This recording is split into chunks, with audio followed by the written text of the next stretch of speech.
Welcome to AskDproS Business. When we speak to guys, they come to the show, share their journey, their story, how they started, in a way, to inspire us and tell us, this is what I do, and you can do it as well. On this episode, I've got Jeffrey here. Jeffrey's in so many things. He's a podcaster, video editor. He's a freelance as well. And he's also doing his MBA. And he's in his finals. Jeffrey's hands are tied up, guys. But he has a digital agency where he helps podcasters create content as well. And on this show, Jeffrey, we always start from the beginning, which means you tell us how these whole things started for you. And for you, Jeffrey, how did this all start for you? Well, thank you so much, Aaron, for inviting me on your show. It really means a lot.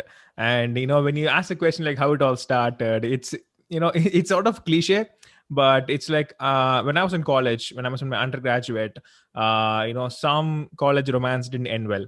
Okay, it was like my heart got broken and I was so depressed. I tried to attempt suicide 3 times and didn't work out properly, actually. And, one person called me like, dude, you're not good at suicide. Don't try it. It's like, it's a funny stuff he said. But so, yeah. And then after that, I actually watched this ad of Gary Vaynerchuk. That guy popped into my Instagram. And I was like, wow, he's saying something nice. So yeah, let's try something out, this Anchor, video editing and all of that. And I wanted to create YouTube videos. I always loved talking. I just love to talk to a lot of people because, to be honest, podcasting the first time I've ever reached out to a person outside of my city. Until then, I've never talked anytime anyone outside my city. I never did that. So yeah, I had the opportunity to channelize all of my anger, all of my sadness into doing and learning something new, like video editing, audio branding, graphic designing, content writing, website creation. I just tried literally everything. Whatever it is comes under digital marketing, I tried everything. That's when my passion came. And literally no one, the funny thing is that no one supported me, not my parents, not my friends. Everyone think it's a waste of time. It's not going to be any use. And my brother actually shouted at me in a hotel, like, what are you doing? You should be studying in your college. It was my undergraduate. People were enjoying. People were doing crazy stuff. I was like, you should be studying. And, it was my first time exploring a lot of stuff. So, yeah. And I explored a lot of, all the stuff that I said before. And then something clicked. I found Fiverr and I applied on Fiverr and I got into it. I got my first gig as an for the audio branding. Gary Vaynerchuk could be having this audio branding logo animation sort of coming on. So I created that for a guy. He didn't even use that animation, but still he paid me. And then that's where it all started. Like $5 became 10, 10 became 25, 25 became 100, 100 became 500. So yeah, it just went on after that. Then I found my co-founder online. She's a really an amazing person. I'm really glad that I found her. And then I went on to I didn't actually search for people to be on my team. Just sort of came like I do believe in spark. I know it's a Valentine's week. Still I don't have a Valentine, I guess. I just asked for a Valentine. I still don't have one. But anyways, so yeah, I do believe in spark. So either it's a team or whatever it is. So obviously some people I met, I really kind of like sparked. And that's when my team got found. And we have been doing a lot of things to other clients as well. So yeah, it's been it's been a one hell of a journey, but it's going great so far. Yeah, that's good, man. What a wonderful story, But we are doing all the freelance stuff, But when it came to podcasts, like interviewing guests, what really motivated you to say to yourself, I want to start interviewing guests, or I want to start a podcast? When did you have that idea? Sure.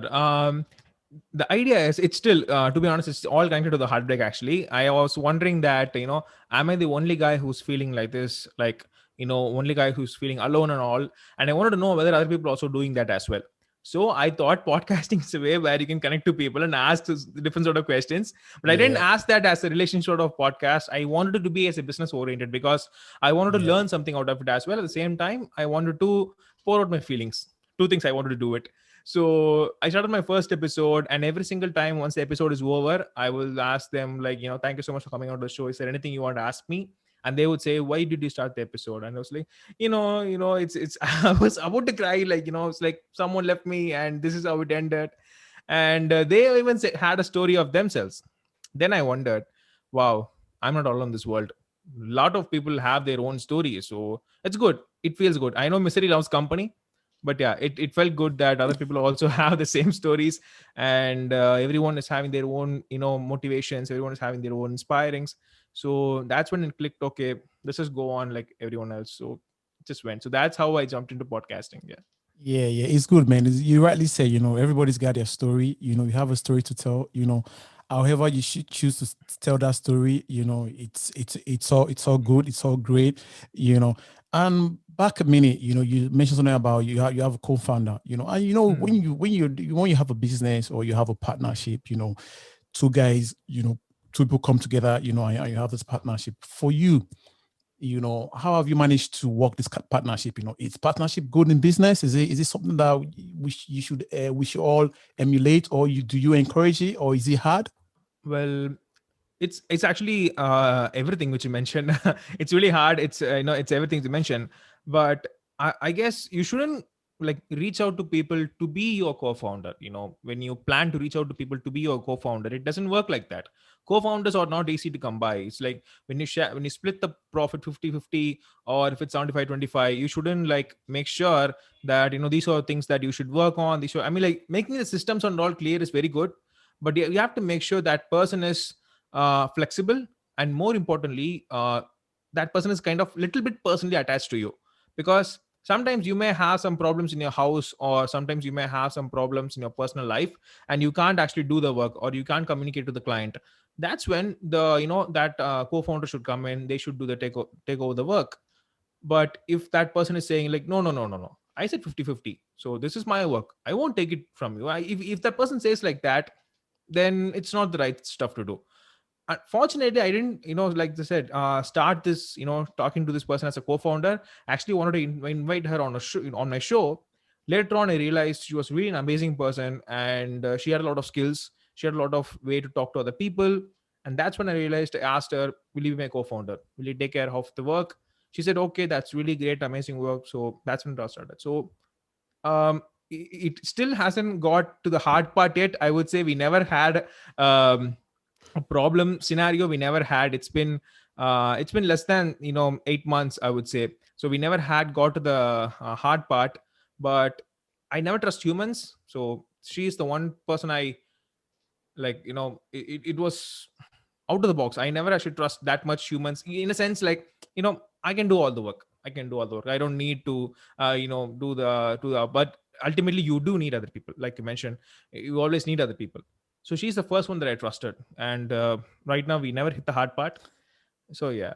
Yeah, yeah, cool. So, but to make it clear, Mhm. so you are the co-founder of Creative Side, yeah? That's your partnership.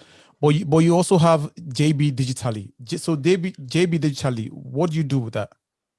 Yeah, so let me clear that up. So Jbdigitally is the content creation business, and the creative side dot solutions is actually a website design. It's specifically for that. That's actually a partnership between me and my brother. He's been doing website designs for more than 8 to 9 years. So he's in Dubai, and he's doing a lot of great work on that. So we did started this own. We haven't fully set it up yet. It's still on progress because he has a child, so it's a lot of work for him to take care of that person. It's just actually 1.5 years born. Yeah. So JB Digital is a content creation business where I have a co-founder. Her name is Nandini. So that's the person that I actually Okay. have. So yeah, so two things.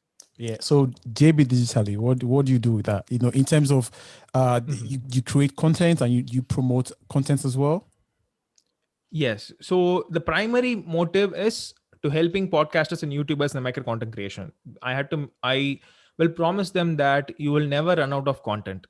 That's the promise I make. Just give me a 50-minute episode. You will have 1 to 2 months of content, even 3 months if I could do it. Yeah, I will do it. So that's how because there are tons of platforms, tons of ways to repurpose the same content again and again in a different way. Just a little bit of tweak, little bit is enough. So yeah, that's what basically JB Digital is entirely about. And yeah, we do provide other services like separate video editing, separate transcribing, separate audio editing.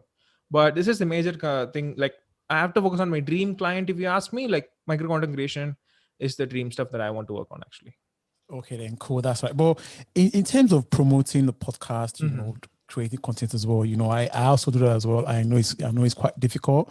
Hmm. What would you say?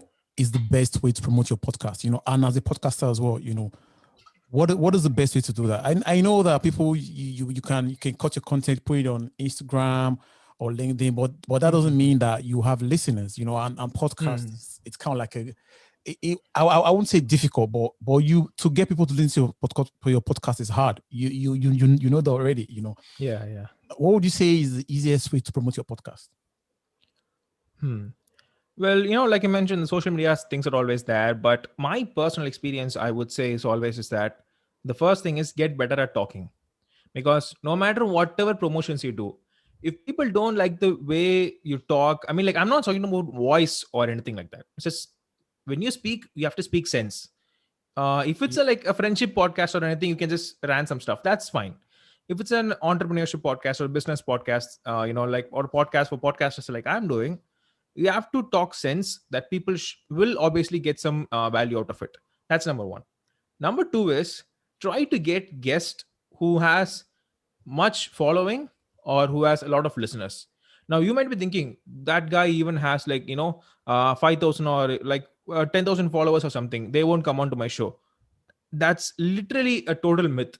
It's not true. I had people who have who I just finished a recording at 6 p.m. my time.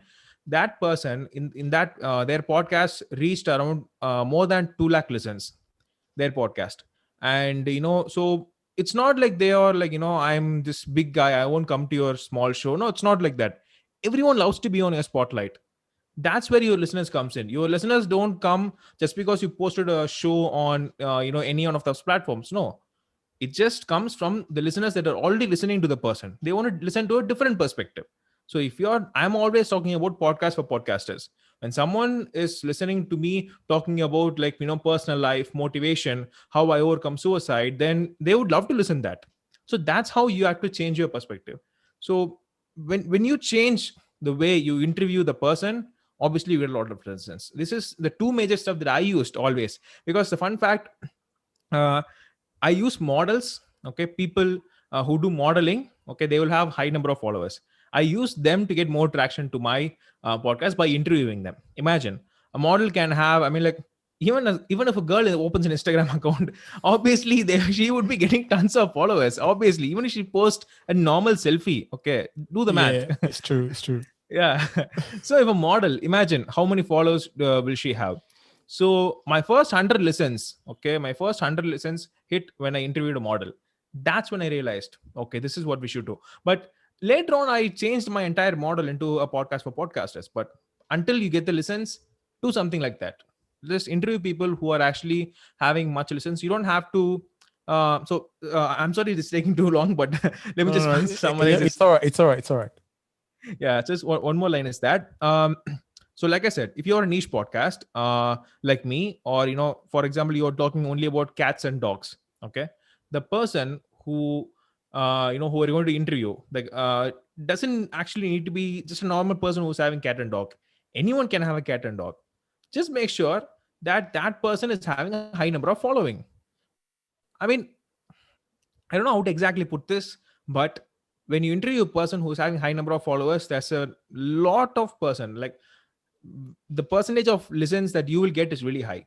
But I won't always promise this, because you don't know the entire audience of that podcast. You don't know that. I wouldn't entirely promise this, but for sure this is a tactic that I would use for sure. Do you also think that the name of your podcast, or the name of that particular show matters? Ha! I thought you were going to ask this, to be honest. Um, well, actually, it's funny because one of my guests asked me this, like, what is this teen whisperer? I mean, like, you're doing a podcast for podcasters. I mean, like, Yeah, um, it's like when you asked me when you said, "Oh, your show is Ask the Pros." You like yeah. Ask the Pros. Yeah, so see, it does matter. Okay, it does matter. I mean, if you do any course, if you do any podcasting course or any YouTube video, they would definitely say this.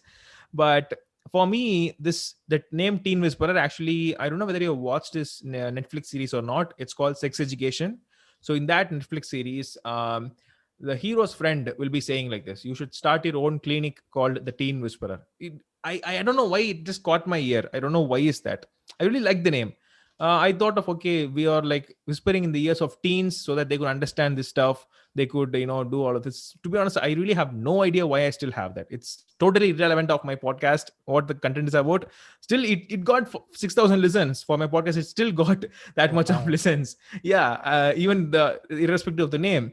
I mean, imagine it would create an impact, right? I mean, like if a podcast is having like pod to pod, or podcast beginners or podcast marketing, if that's name is really common, the teen whisperer, I imagine only two people have that in the entire world of podcasting. Two people have that. One is me, another one is another guy I saw on an Apple podcast. That's all. So yeah, I think maybe in that perspective, but it was never intentional. Like, but it really does matter. Okay, as a podcaster, I have to give that tip. It really does matter, the name and the content. Yes.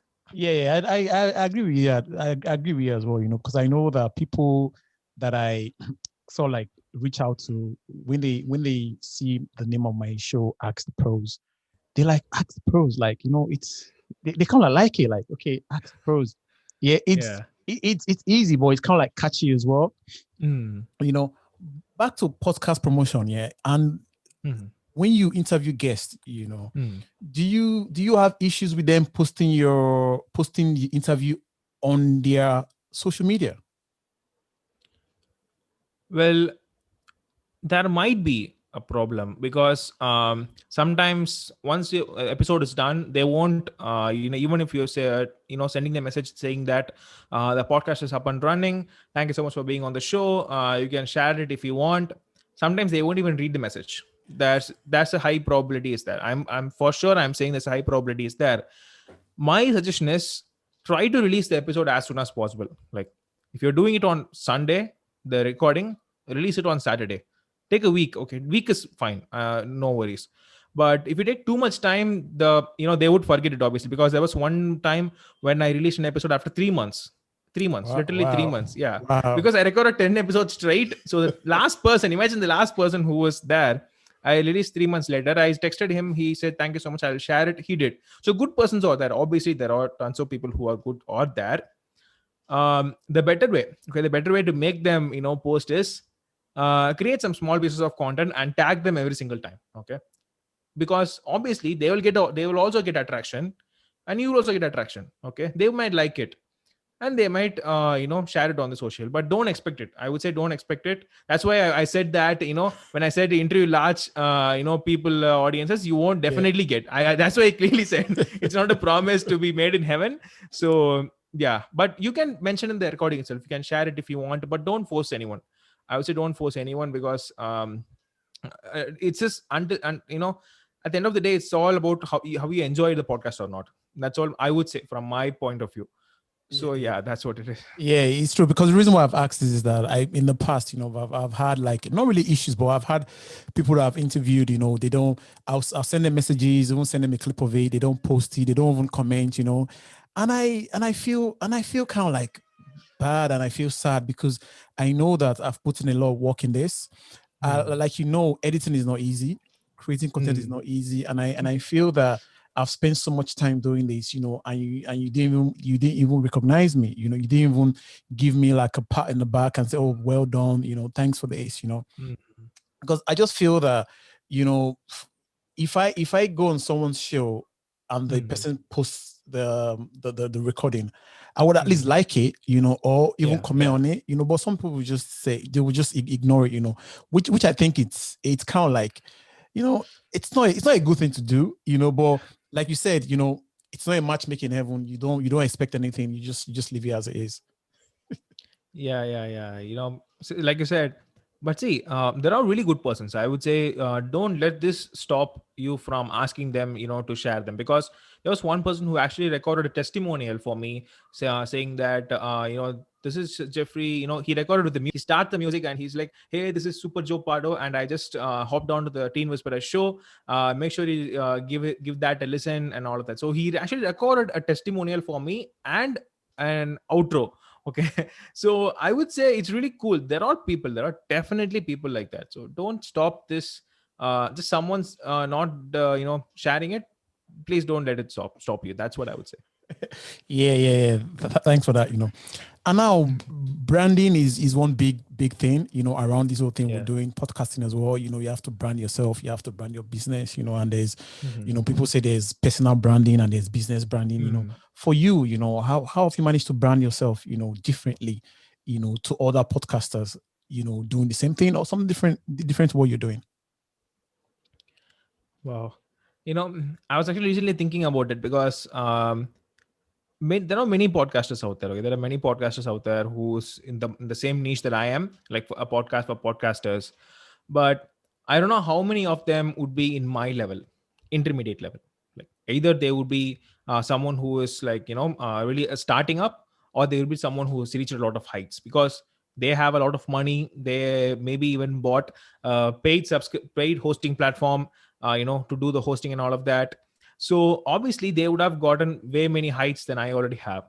The advantage I have is that I can literally talk to every podcaster, either who's really small or who's large, because I'm at the intermediate level.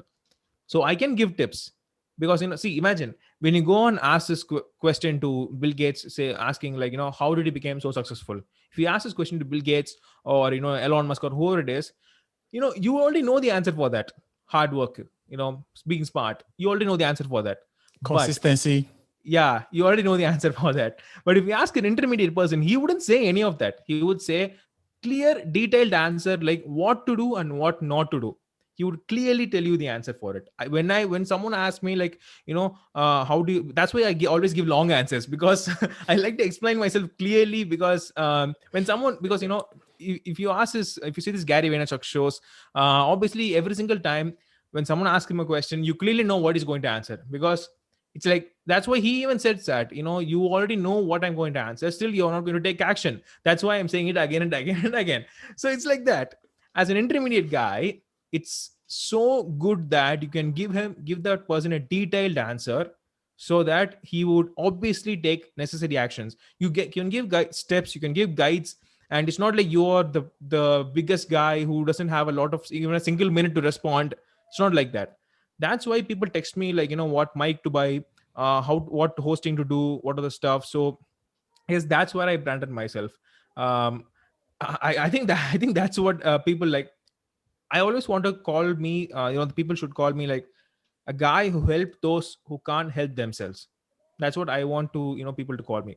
So I think I've done some justice for it, because listening to a podcast, people came on to Instagram, LinkedIn, like you did, and after listening to my show. So I think I had some justice, did some justice to it. So yeah, I think that's how I would, brand Yeah, myself. yeah, So yeah. yeah. Great, Jeffrey. And it also, taking back to the answer you gave, like we interview great guests, you interview people that up there already. Like when I saw that interview with James, with James or Jamie, I think James, yeah. with James. Yeah, when I saw that interview with Yeah. James, I already know who James is. Mm. Do you understand? I said, okay, yeah, this Yeah. is. I didn't know you then, but I know who James is. So I said, okay, Yeah. for you to interview James, that means this must be an interesting episode. Let me listen Yeah. to it. I will strongly hold on to that. And Jeffrey, you've been on a great path now. You're doing great. You're doing an amazing job. Helping other podcasters out there. And I know that this journey is not such an easy journey. Me, I'm also on the journey as well. It's not so Mm. easy. Creating content. Hooking up with guys. Scaling interviews and recording and doing all that. For you, Yeah. what has been the most challenging thing you've come across? Since you started podcasting and your digital agency as well. Wow. That's a that's a powerful question. Yeah. I don't like people asking like emotional questions. I really get stuck for a minute. So yeah. But it's I think those are the things that you really need to talk, like you mentioned, but to answer your question, um it's actually emotional support, I would say. For example, like someone to pat me on the back saying, you can do it, just go with it, you are doing it right. For me, I never had anyone like that. I mean, like now maybe I had my co-founder, I had my team and everything and stuff.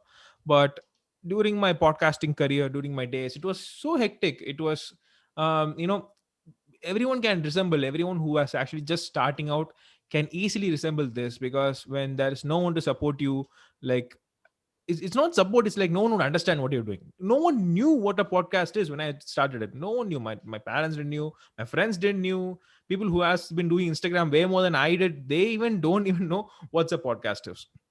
So the most challenging one was, it's always support that I wanted to get. I was really, I don't want to say myself as clever, but I did have some intelligence to do all of that stuff. I did have some brains. I just did have some way of persuasion. But if people had supported me, I would have gone 10x, even 100x than what I'm right now. But I don't regret it. I never regret this, because it gave me an idea that when no one is there, you can survive. It gave me that confidence. So yeah, that's the one of the main challenging things. It was never anything technical. It was never anything monetized, because I can earn money. It's by editing, or by whatever it is. Earning money is not easy, but there are many ways to do it, of course. But getting emotional support from your loved ones, that's the hard part. After all these years, only I got it. So that was the most challenging things. I know this is an answer that no one would expect, because everyone would say, like, said editing is the first thing that people would say as they come into podcasting.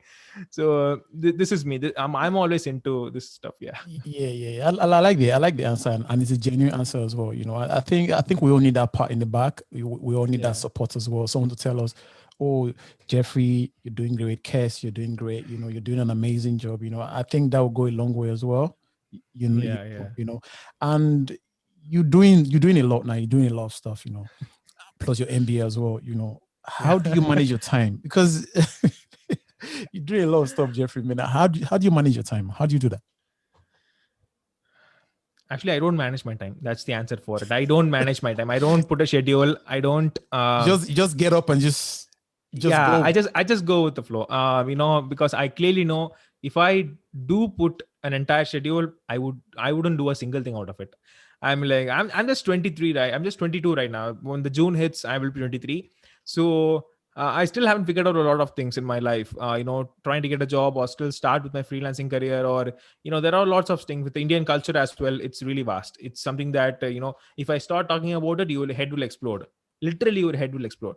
So that's one of the reasons why there's a lot to figure out. But like I said, time management is for those people who are super productive, super organized, like Tim Ferriss. He always talk about systems, how he's managed to do all of that. But if you ask me, like, how I manage my time, I would say, do what matters most. That's all. Do what matters most first. It doesn't matter how long you do it or whatever it is. Just do what matters most. If you do that, obviously you'll get satisfied. For me is, I need to get satisfied. If it's half an hour work or 8 hours work, I need to get satisfied at the end of the time.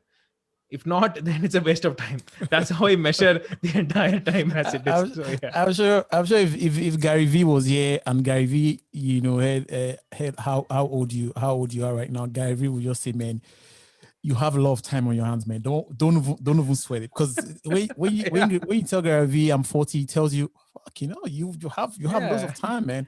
When Yeah. when he tells you when you tell him you're 20, he said, "Oh my God." He will tell you to just do 100 things. If you fail, he doesn't care, but just keep doing, because you have all that Yeah. time. Yeah. So you have all that time anyway. So Yeah. Jeffrey, Yeah.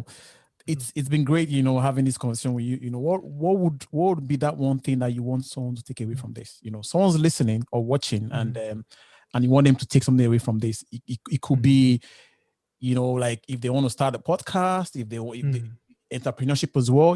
Just any area that you want them to take away from this. Sure. So one thing is, people, mostly get stuck at either it's podcasting, or whatever it is. They would get stuck in the way of measuring the progress. So, for example, they have done a week's work, or a month's work, or 6 months. They would say no result, nothing is coming. I'm not talking about consistency here. I'm just talking about the results. You might not get the results that you want. All I am saying is that you're just one step away. You're always just one step away from doing the biggest thing. I know it's really hard to give up, because I've given up a lot of times. I can, because like I said, I tried a lot of things. I tried even sports like cricket, football, everything I tried. I actually have some lungs problems. So obviously the thing is that I can't actually run a lot of a lot of distance. So obviously I have to give up cricket, cricket, football, or whatever it is. That's one of the reasons why I always talk so fast. Some people say you are talking really fast. That's one of the reasons why. But yeah, the point being, just try until you exactly know it's done. It's not for you. Try until that. uh I'm not saying you should try until death. No, it's useless. Obviously sometimes people get bored. That's fine. Try new stuff, but try until you know for sure that okay, it's done. Because I was about to give up podcasting, because I was really my to have do podcasting, you need a particular mindset. You can't be sad and do podcasting.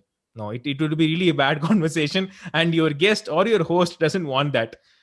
So yes, just try not to give up until you know for sure that it's done and dusted. So yeah, I don't know that helped or not, but I think you can apply it. You can apply it everywhere. It will surely help for sure. Thanks so much, Jeffrey, man. It's been an amazing, man, and you've done really well. If guys want to get in touch with you, Jeffrey, where's the best place for them to get in touch with you? Sure. And thanks so much for inviting, first of all. It really was an awesome conversation. The questions was really great. I mean, like I didn't expect those two questions, but yeah, it was something that really like tuned up my mind again. And for those people who want to connect with me, Instagram and LinkedIn is the best way. Instagram, you can find me as Jbdigitally, which is Jbdigitally. And on LinkedIn, you can connect me on Jeffrey Boopathy, Jeffrey Boopathy. Connect me with on LinkedIn, or you can just search for podcast host. I would probably pop up in second or third page. So yeah, you can find me using that as well. So yeah, that's where you can find. Thanks a lot, Jeffrey, man. It was nice connecting with you on LinkedIn, and also thank you for giving me your time, and I'm grateful as well. Thank you so much, Aaron. Thank you so much, guys. Yeah, that's it.